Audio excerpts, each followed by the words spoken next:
नमस्कार. Home minister powered by Good Knight power active प्लसच्या आजच्या या भागात मी आदेश बांदेकर आपल्या सगळ्यांचं मनापासून स्वागत करतो. शुभ आशिष सोसायटी मुलुंड पूर्व इथे राहणाऱ्या हर्षल रोहन देसले या वहिनींना आज आपण बोलतं करणार आहोत. सगळं कुटुंब इथे सज्ज आहे. काय लपवून तर ठेवलेलं नाही ना ते बघण्यासाठी. चला सुरुवात करूया आजच्या गप्पांना, पण त्याआधी नमस्कार. नमस्कार.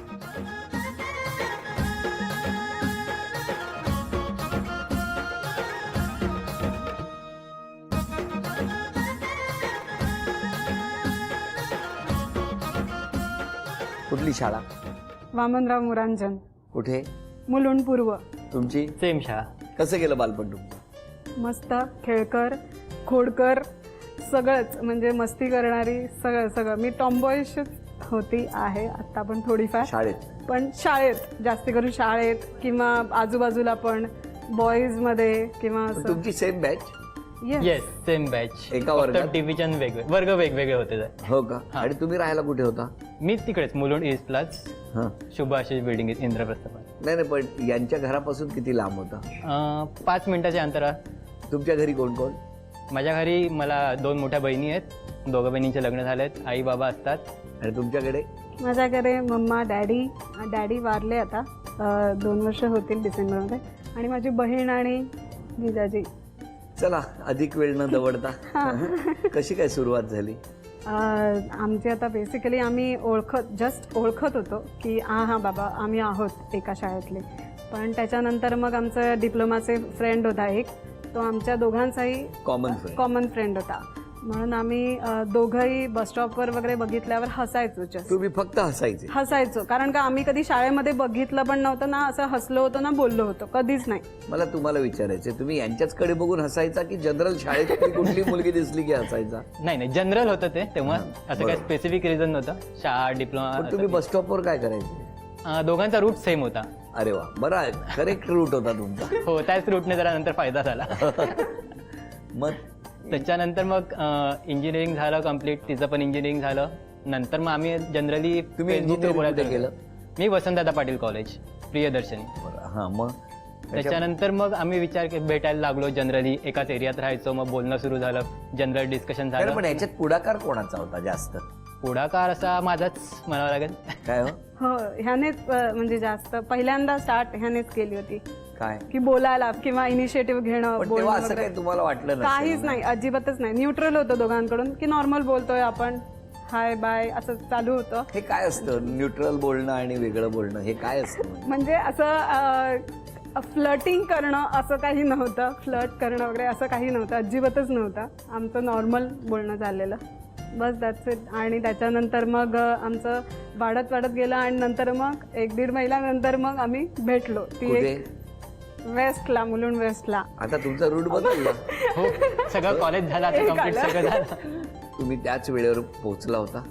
हां, आता हा पिक करायला आलेला मला तेव्हा. आमचा घराचा रस्ता एकच येतो. सो मी निघालो, मी तिला ऑन द पिक केलं आणि आम्ही दोघं गेलो. सो टाइम तोपर्यंत मिसमॅच काही कधी नाही विषय झाला. असा नव्हता मला. अजिबातच नाही. अंदाज आला होता? हा, म्हणजे असं आपण येतो ना कधी कधी असा मुलींना की हा बाबा हा जास्त कशाला एवढं हे देतोय, किंवा हे बरं आहे, कोणत्याही मुलाबद्दल येतोच अंदाज. मुलींना मुलांबद्दल येतो डाऊट. आणि मुलांना काय? तुम्हाला अंदाज आला होता? अंदाज नव्हता. अंदाज थोडा टाइम नंतर आला की हा बाबा हो आवडेल, इंटरेस्ट आहे, मग आपण विचार करूया. तोपर्यंत ॲज अ फ्रेंड हा चलो. खरेदी केली तिकडे की नाही, खूप बडबड केली. खूप बोलले? खूप कॉमन गोष्टी भरपूर होत्या. कॉलेज, शाळेत कधी बोलणं नव्हतं, कधी डिप्लोमाला बोलणं नव्हतं. नेहमी फक्त बघणं, हाय बाय तेवढंच होतं. मग तेव्हा चान्स मिळाला, फर्स्ट टाइम बोललो, मग इंट्रोड्यूस झालो, आयडिया आली, किती वेळ कळलं. गप्पा मारले तेव्हा अंदाजे? अराउंड 2-3 तास होतो. हो. आजूबाजूला कोणी लक्ष नसेल तुमचं, एवढं बोलला असं? नाही, एवढं नाही. आणि मग प्रपोज वगैरे केलं की? असं प्रपोज नाही केलं, पण म्युच्युअल अंडरस्टँडिंग. पण मग घरी कधी कळलं हे सगळं सुरू आहे ते? घरी आम्ही हर्षलचा बर्थडे होता तेव्हा तिने तिच्या घरी सांगितलं. म्हणजे लग्न सांगितलं तुम्ही? येस. हा, माझ्या बाबांची तब्येत जरा खालावलेली, त्यांना कॅन्सर झालेला. म्हणून मग त्यामुळे मग आम्हाला तेव्हा त्यांचं स्टेजला आलेले, ते लास्ट स्टेजला. म्हणून मग माझ्या घरच्यांनी सांगितलं की आता मग तुझ्यासाठी बघायला सुरुवात करूया आपण, आता लग्नाची तयारी करायला सुरुवात करूया, आता डॅडी आहे तोपर्यंत मग आपण करून घेऊया. मग मी तोपर्यंत हा घरी माहिती होता. ॲज अ फ्रेंड की हां बाबा हा हेल्प खूप करत होता तेव्हा. म्हणजे माझ्या डॅडीना कुठेही घेऊन जायचं असेल हॉस्पिटलला किंवा कुठेही, तेव्हा मी पहिली ह्याला फोन करायची. मग हा लगेच कार घेऊन वगैरे यायचा. त्याच्यामुळे मग आम्ही म्हणजे घरी सगळ्या माझ्या फॅमिलीजना वगैरे सगळ्यांना माहिती होता हा. मग नंतर मी जेव्हा माझ्या मम्माला सांगितलं की हां असं माझ्या तू काय शोधू नकोस वगैरे, मला एक आवडतोय म्हणून वगैरे, आणि तो रोहन आहे. मग तिने पहिला क्वेश्चन हाच विचारला की त्याला आवडते का तू, त्याचं काय आहे पहिला, म्हणजे दोन्ही साईडने आहे का, नाही तर तू उगाचच बोलणार आणि परत त्याच्याकडून नसणार तर. मग ती बोलली, मी म्हणली हां दोन्ही साईडने आहे म्हणून तर. मग त्याच्यानंतर मग ते पुढे झालं. मग तुम्हाला बोलवलं होतं यांच्याकडे? येस, बोलवलेलं. त्याच्यावर मी माझ्या घरी सांगितलं, माझ्या घरातून विचारलं. काय काय तुमच्या घरी काय रिॲक्शन होती? हो बघूया, चालेल, आपण विचार करूया. मी आईवडिलांना विचारलं पहिले, मग ते बोलले बहिणींशी बोलून बघतो, सांगतो तुला काय करायचं. मग ते लव्ह मॅरेज आहे तर मग विचार करूया, आपण सांगूया. मग त्यांनी कन्सर्न केलं, बहिणींना विचारलं, सगळं झालं, मग हो बोलले. आता किती वर्ष झाली लग्नाला? नाही, आता फक्त महिनेच झाले. किती? 2. अरे फार नवीनच आहे अगदी. पण कसं वाटतं तुम्हाला, विचारतो मी, की लग्नानंतर 2 महिन्यात काय बदल जाणवतोय तुम्हाला? म्हणजे माझ्या नेचरमध्ये नाही एकूणच जनरली हो भरपूर फरक पडतो. कारण की इनिशियली बॅचलर म्हणून राहिलेलं होतं, सेपरेट पूर्ण असतं. आणि आता मॅरिड लाईफचं सगळं सकाळपासून आपल्याला ऍक्टिव्हिटी करायचं, ना कामवाली कोण असणार ना काय असणार. दोघांनी मिळून घर करायचं पूर्ण चालू, सकाळची तयारी सगळं करा, रेडी होण्यापासून जेवण बनवण्यापासून सगळं हेल्प करा, नाश्ता मम्माची बनवा. खूप आठवण येते, कामवाल्यांची खूप आठवण येते. आता तुम्ही दोघेच असता? हो, आम्ही आता पुण्याला असतो दोघं. अच्छा, आणि मग विकेंडला मुंबईत येतो घरी. या गप्पा अशाच सुरू राहू द्या. छान संसाराची सुरुवात झालेली आहे. उत्तरोत्तर खूप आनंद, सुख, समृद्धी, वैभव आणि त्याचबरोबर मनातल्या सगळ्या इच्छा तुमच्या पूर्ण होऊ दे. पण आता या ठिकाणी या टप्प्यावर या गप्पा सुरू असताना आता पहिल्या खेळात किती बक्षीस मिळणार बघूया. काचेच्या बाउलमध्ये काही चकत्या ठेवलेल्या आहेत वेगवेगळ्या रंगाच्या. त्यातला जो रंग मी सांगणार त्या रंगाचीच चकती तुम्हाला गोळा करायची आहे.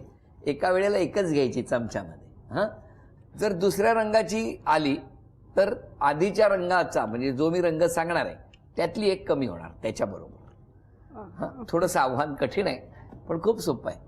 3 जर दोघांनी मिळून गोळा केल्या तर पहिलं बक्षीस, 5 गोळा केल्या तर दुसरं बक्षीस, 7 गोळा केल्या तर तिसरं बक्षीस आणि 10 चकत्या गोळा केल्या तर चौथं बक्षीस. रंग गुलाबी. चला आता रंग.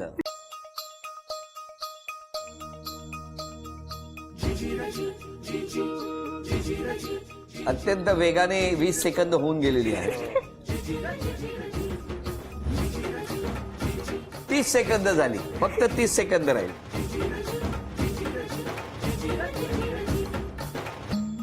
10, 9, 8, 7, 6, 5, 4, 3, 2, 1.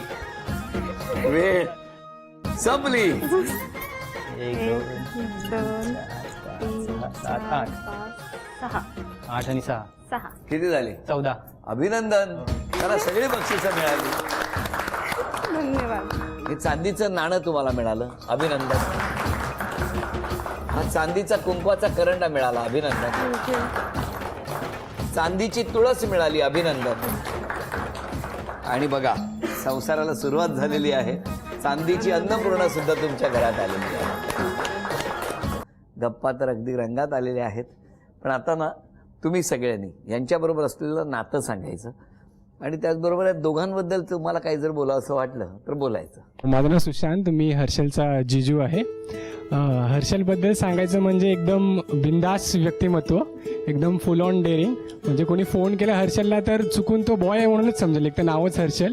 आणि अरे कोण बोल रे, अरे हर्षल भाई, अरे हर्षल भाई नाही हर्षल बेंच आहे. तर तसंच तिचा टॉमबॉय टाईपमध्येच नेचर आहे आणि तशीच राहावे पुढे अशीच आमची इच्छा आहे. आणि रोहनबद्दल सांगायचं बोललं तर रोहन एकदम काम, कंपोज, असा मच्युअर्ड टाईपचा ह्युमन बिंग आहे, जो हर्षलला एकदम व्यवस्थितपणे सांभाळून घेतो. तिचं व्यक्तिमत्व म्हणजे एकदम स्ट्रेट फॉरवर्ड, कॉन्फिडंट आहे, स्वतःचा बिझनेस करते ग्राफिक डिझायनिंगचा, घरून ऑपरेट करून ती आता घर सांभाळते, नवीन संसार. आणि तसंच आणि रोहनबद्दल बोलायचं तर रोहन तिला बरोबर साथ देतोय. तिचा स्वभाव आणि दोघांचे स्वभाव एकमेकांना जुळून घेत आहेत. बस all the best for your future life. मी हर्षलची मामी. हर्षलचा स्वभाव खूपच छान आहे आणि ती दोघं जण एकमेकांना सांभाळून घेत आहेत, हे खूप छान. मी हर्षलची मावशी. हर्षल लहानपणापासून टॉम बॉय आहे हे वाक्य खरं आहे. अजूनपर्यंत टॉम बॉय सारखीच त्यांनी या नवऱ्याने पण ठेवलेली आहे. कायम ठेवावं हीच इच्छा आहे. मी अमोल. मी हर्षलचा काका. हर्षल तशी गुणी मुलगी आहे पण स्वभावाने थोडीशी फटकळ आहे पण आणि मेहनती आहे आणि बरंच डेअरिंग करते सगळ्या गोष्टी. आणि रोहन बरोबर साजेसा नवरा मिळाला तिला. लक्ष्मीनारायणचा जोडा आहे. अरे वा. बरं, आता या ठिकाणी हे 5 जण जे तुम्ही बसलेले आहात, एक गाणं सुरू होईल की उशी पुढे पुढे पास करायची. गाणं थांबेल तेव्हा उशी ज्यांच्याकडे, त्यांना एक छोटीशी गमतीशीर शिक्षा असणार. त्यांनी जर ती शिक्षा पूर्ण केली तर आज यांना अहेर मिळवून देता येईल तुम्हाला, अहेर. तेव्हा आता तुम्ही किती बक्षीस मिळवून देणार ते आत्ता ठरणार आहे. आणि त्यासाठी हे गाणं.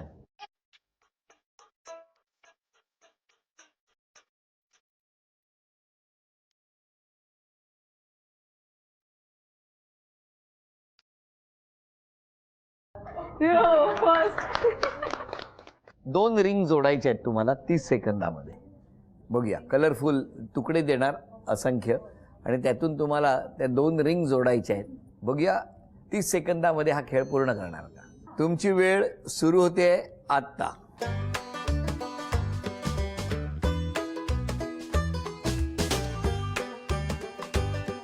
15 सेकंद झाली. लॉक केलं तरच होणार, नाही तर काय खरं नाही, निघणार ती. अरे अरे अरे अरे, काय 10 9 8 अजून 7 6 दोन बनवायचे. 5 हो, मला वाटलं एकच बनवायचं. 4 येस, लास्ट.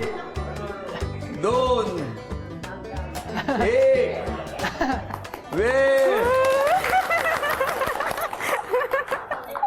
अभिनंदन. थँक्यू थँक्यू, धन्यवाद.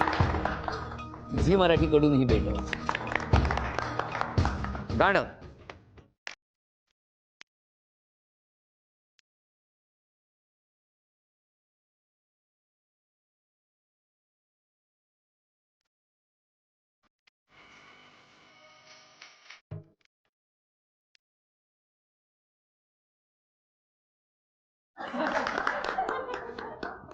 Red blood, blue blood, I I blue blood. माझ्यावरच हा, आलं. असं न थांबता माझ्यावरच आलं. न थांबता 10 वेळा म्हणायचं. बापरे. माईक जवळ घेऊन मोठ्याने. तुमची वेळ सुरू होते आता. Red blood blue blood. Red blood blue blood. Red blood blue blood. Red blood blue blood. Red blood blue blood. Red blood blue blood. Red blood blue blood. Red blood blue blood. Red blood blue blood. Red blood blue blood. Red blood blue blood. अभिनंदन. अभिनंदन. अभिनंदन. अभिनंदन.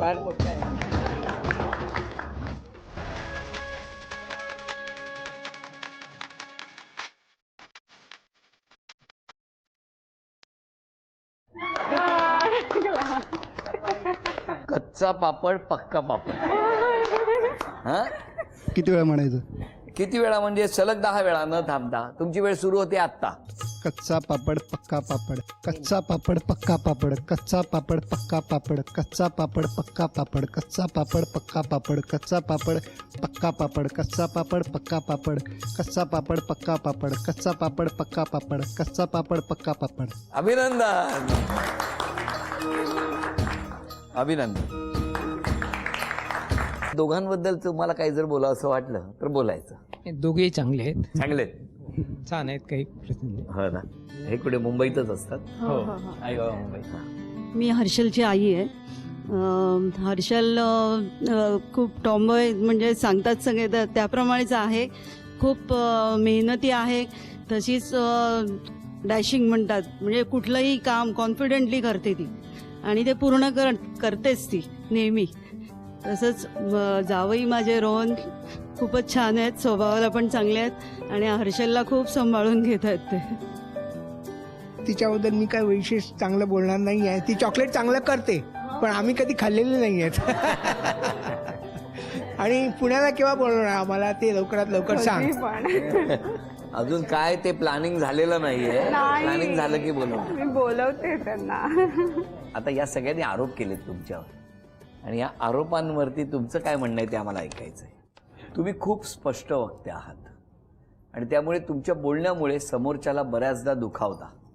आरोप मान्य आहे? हो हो अगदी. देवाकडे रोज प्रार्थना करता. ही सगळी घरातली मंडळी आहेत.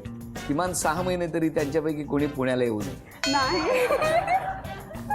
अजिबात नाही, अजिबात नाही. मी तर बोलवते दरवेळेला. खूप बोलता.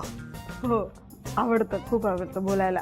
खूप उशिरापर्यंत जागत राहता. हां हो हे मम्मानेच लिहिलं असणार आहे. खूप प्रॅक्टिकल आहात. हां अगदीच एकदमच. म्हणजे मला आवडतं प्रॅक्टिकली विचार करायला. मला सेंटी होऊन इमोशनल होऊन कधी कधी होते मी, पण मला तेवढं नाही आवडत. सेंटी किंवा इमोशनल होऊन अजिबात नाही. माझी आरोप बहीण मान्य आहेत तुम्हाला आतापर्यंत अगदी, झाले? एकदम 100%.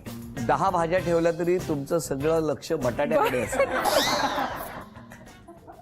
खूप आवडते मला. अतिस्पष्ट वक्तेपणा कधी कधी त्रासाचा ठरतो. हो काय म्हणणं आहे तुमचं याबद्दल? मी कधी कधी असं एकदम बोलून जाते. खूप वेळा मी असं बोलते आणि त्याच्यानंतर मग मला थोड्या वेळाने असं माझ्या बहिणीच्या बाबतीत तर खूप झालेलं आहे की मी खूप तिला काय काय बोलते. कारण का मी तेवढी ही कशी इमोशनल किंवा अशी सेंटिमेंटल आहे. त्याच्यामुळे मग मी एकदम तडकाफडकी बोलायचं आणि जायचं तिथून. त्याच्यानंतर मग विचार करायचा. नंतर म्हणजे नेक्स्ट डे किंवा रात्री असा विचार करायचा की हां आपण आज चुकीचं केलंय किंवा असं हां. पण माशाल जाऊन सॉरी बोलता? ती चिडली असेल तर मी नाही सॉरी बोलत. का पण हा हट्टीपणा नाही का? हां हट्टीपणा पण आहे. याच्यामुळे आपल्या बरोबर समोरच्याला जास्त त्रास होतो ना. नाही पण मी कधीतरी तिला असं आता कधीतरी तिला अशी हवी असेल तेव्हा मला पण हवी असेल तर मी माझ्यासाठी स्वतः ती करते गोष्ट. पण त्याच्यानंतर नेक्स्ट डे मी तिला ती गोष्ट करायला देते. म्हणजे खाण्याच्या बाबतीत मी फूडी आहे जास्त. ती पण आहे पण मी पण आहे. मग मला ती गोष्ट हवी असेल खाण्याच्या बाबतीत पण मी खाऊन घेणार माझं. मग नंतर तिला पण ती हवी असेल तर मी नाही देणार. पण नंतर मग मी तिला देते, आणून देते की हा बाबा घे, तुला आवडत होती ना, घे, आता खा. पण त्यावेळेला नाही. पण मला तुम्हाला विचारायचं, हे सगळे आरोप ऐकल्यानंतर इथून पुढच्या चांगल्या प्रवासासाठी खरंच एक बदल करायचा असेल तर कुठला करा? रागीटपणा माझा. तुम्ही आजपासून स्वतःमध्ये एक बदल करायचा असेल तर कुठला करा? क्विक डिसिजन घेणं स्टार्ट करेल. क्षमा मागायची असेल तर कोणाची मागाल? क्षमा मागायची असेल तर माझी फॅमिली सगळी, मम्मा डॅडी सगळेच. म्हणजे आता आमचं तर लव्ह मॅरेज आहे त्याच्यामुळे आम्हाला कधी असं सांगायला मिळालंच नाही की हां बाबा असं. म्हणजे आपल्याकडे टिपिकल असतं की हां बाबा बघायचा कार्यक्रम असतं, जुळतं आहे की नाही, ते सगळंच त्यांची सगळ्यांची. म्हणून मग लग्न जुळवताना किंवा लग्नात कोणाची काही चुकलं मागलं असेल लग्नात किंवा माझे सगळेच भाऊ बहीण, पप्पा मम्मी, मम्मा डॅडी सगळेच, बहिणी जिजाजी, मामा मामी मावशी सगळेच, त्यांची म्हणजे माहेर सगळ्यांची सासर सगळे झाले का ह्याच्यात? सगळेच झाले. ओके. त्यांची सगळ्यांचीच माफी खरंच माफी मागायची लग्नात किंवा लग्न जुळवताना काही चुकलं. आता एक सांगू का, सगळ्यांच्या बाबतीत तुम्ही आता क्षमा मागितली. जुळवताना काही चुकलं असेल तर तुम्ही क्षमा मागितलं. इथून पुढे फक्त तुमच्या बोलण्याने कोणाची मनं दुखावणार नाहीत आणि मनं अधिकाधिक घट्ट जुळवण्याचा प्रयत्न करा. त्या पलीकडे काहीच नाही. तुम्ही क्षमा मागायची असेल तर कोणाची मागा? मी क्षमा म्हणजे लग्नात असंच काही कार्य झालेत, सगळे कार्यक्रम झाले सगळे ते, त्यात कधी काही चुकलं असेल किंवा कधी काही कोणाला मिस केलं असेल कार्यक्रमात तर त्याच्याबद्दल क्षमा मागतो. आणि सगळ्यांचं थँक्यू बोलतो की सगळ्यांनी लग्नात सगळं सहकार्य केलं, सगळं एकदम मस्त केलेलं होतं. तर त्यामुळे मस्त होतं. आणि हर्षलचा पण थँक्यू बोलतो, एवढं सपोर्ट करते मला ती बटाट्यासाठी. येस. आणि तिच्यासाठी एक गिफ्ट पण आणलेलं आहे आज. येस. क्या बात आहे. काय सरप्राईज आहे की माहिती आहे त्यांना? ऑलमोस्ट नोईंग गोष्ट आहे तिच्या आवडतीची. वेफर आणले? नाही, चॉकलेट्स. चॉकलेट सारखं गोड संसार करा, आनंदात राहा, सुखात राहा. या संपूर्ण कुटुंबासाठी आपण प्रार्थना करूया. आणि या प्रार्थनेबरोबरच आता क्षण आलेला आहे तो सन्मानाचा. झी मराठीकडून ही भेटवस्तू तुमच्यासाठी. हे वैनिंदा तथास्तु पुणे यांच्याकडून मिळते आहे पैठण. अभिनंदन. हसत खेळत रंगलेला आजचा भाग इथेच संपवूया आणि पुन्हा भेटूया अशीच एक पैठणी घेऊन. होम मिनिस्टरच्या पुढच्या भागात. नमस्कार.